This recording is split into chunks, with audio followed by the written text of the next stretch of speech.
So yan siya, no. Ang dami kong bit-bit na luggage. So buti na lang is merong ganito. So hindi ako mahirapan kahit ako na lang mag-isa. So si Tim, ko na lang si Tim. Dahil nakiusap lang kasi kami sa kakilala namin na siya yung naghatid sa amin dito sa airport.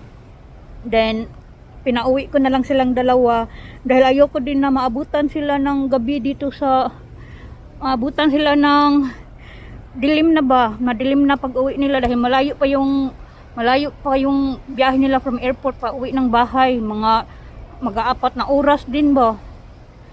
Ay, so sabi ko kay mister na okay na ako dito, tatambay na lang ako dito hanggang sa kailan mag-open yung gate din sila, at least pag uwi nila may ano pa, hindi pa madilim sa daan dahil delikado din tapos 4 na oras pa na drive.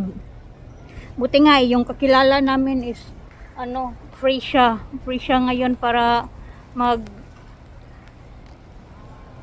siya yung naghatid sa akin dito sa airport dahil kung semester lang na kawawa naman semester kung siya pa ang mag-drive sa akin papunta dito at pauwi, tapos mga 3 to 4 hours ang driving din, di ba may problema na yan semester sa sa liig niya.